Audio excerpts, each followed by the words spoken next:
To everyone listening, thank you so much. Here's our final chapter. He Fell in Love with His Wife by 𝚑𝚑𝚊𝚙𝚝𝚎. Chapter 33. Shrink from You.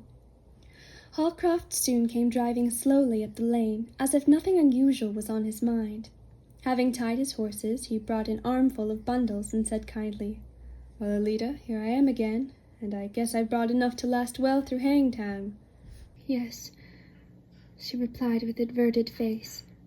This did not trouble him any now, but her extreme pallor did, and he added, "You don't look well. I wouldn't mind getting much supper tonight. Let Jane do the work." "I'd rather do it," she replied. "Oh, well," he said, laughing pleasantly, "you shall have your own way. Who has a better right than you, I'd like to know?" "Don't speak that way," she said almost harshly under the tension of her feelings. I can't stand it. Speak and look as you did before you went away." "Jane," said the farmer, "go and gather the eggs." As soon as they were alone, he began gently, "𝚑𝚑𝚘, please don't speak to me today. I've endured all I can. I can't keep up another minute unless you let things go on as they were. Tomorrow I'll try to tell you all.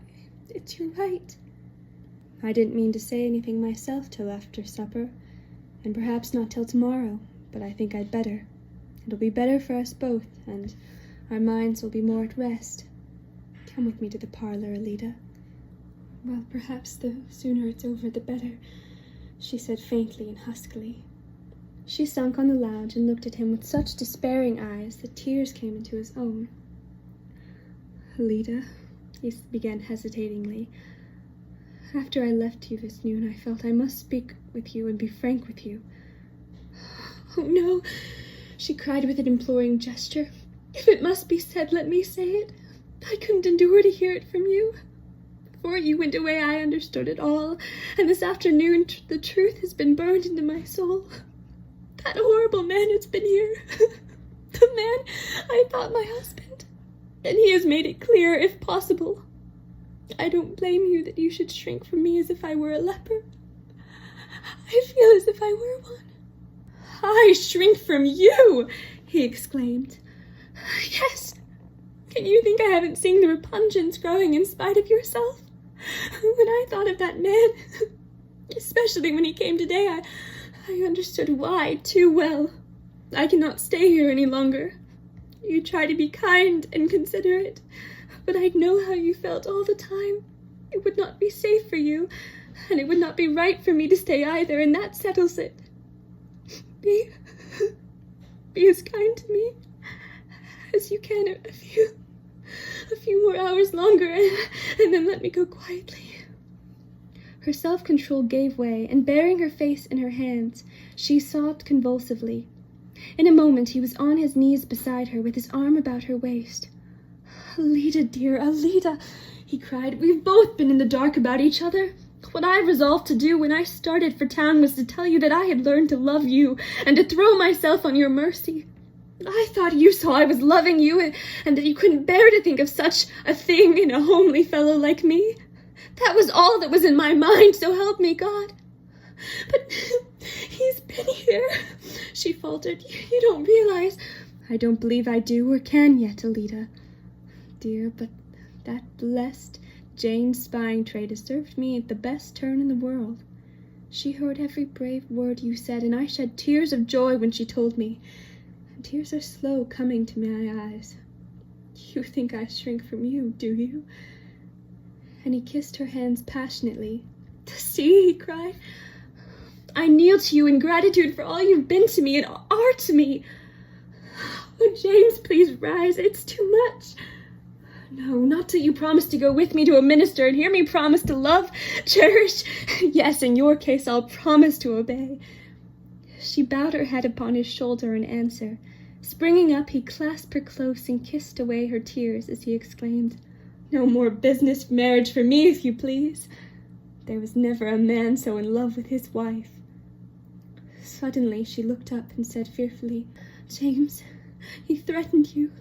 He said you'd never be safe a moment as long as I stayed here." His answer was a peal of laughter. "I've done more than threaten him.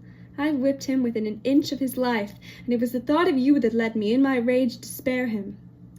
I'll tell you all. I'm going to tell you everything now.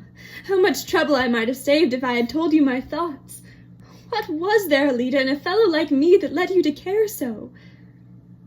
Looking up shyly, she replied, "I think it was the man in you, and then you stood up for me so. Well, love is blind, I suppose, but it don't seem to me that mine is. There never was a man so taken at his marriage. You were so different from what I expected that I began loving you before I knew it. But I thought you were good to me just as you were to Jane, from a sense of duty, and that you couldn't abide me personally, so I tried to keep out of your way, and 𝚑𝚑𝚅, dear, I thought at first I was taken by your good traits and your education and all that, but I found out at last that I had fallen in love with you. Now you know all. You feel better now, don't you?" "Yes," she breathed softly. "You've had enough to wear a saint out," he continued kindly. "Lie down on the lounge and I'll bring your supper to you." "No, please. It'll do me more good to go on and act as if nothing had happened." "Well, have it your own way, little wife. You're boss now, sure enough."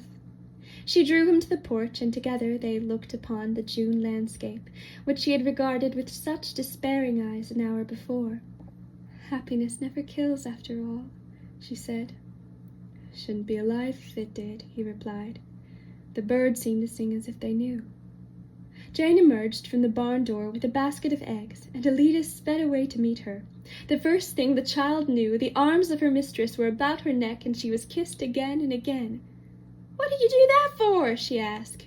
"You'll understand some day."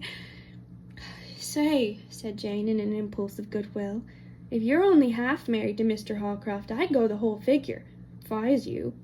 If you'd 'a seen him a-thrashing that scamp, you'd know he's the man to take care of you." "Yes, Jane, I know. He'll take care of me always." The next morning, Holcroft and 𝚑𝚑𝚅 drove to town, and went to the church which she and her mother used to attend. After the service, they followed the clergyman home, where 𝚑𝚑𝚅 again told him her story, though not without much help from the farmer. After some kindly reproach that she had not brought her troubles to him at first, the minister performed a ceremony which found deep echoes in both their hearts. Time and right, sensible living soon remove prejudice from the hearts of the good, and stop the mouths of the cynical and scandal-loving. 𝚑𝚑𝚅's influence and the farmer's broadening and more unselfish views gradually brought him into a better understanding of his faith, and into a kinder sympathy and charity for his neighbors than he had ever known. His relations to the society of which he was a part became natural and friendly, and his house a pretty and hospitable home. Even Mrs. Watterly eventually entered its portals. She and others were compelled to agree with Watterly that 𝚑𝚑𝚅 was not of the common sort, and that the happiest good fortune which could befall any man had come to Holcroft when he fell in love with his wife.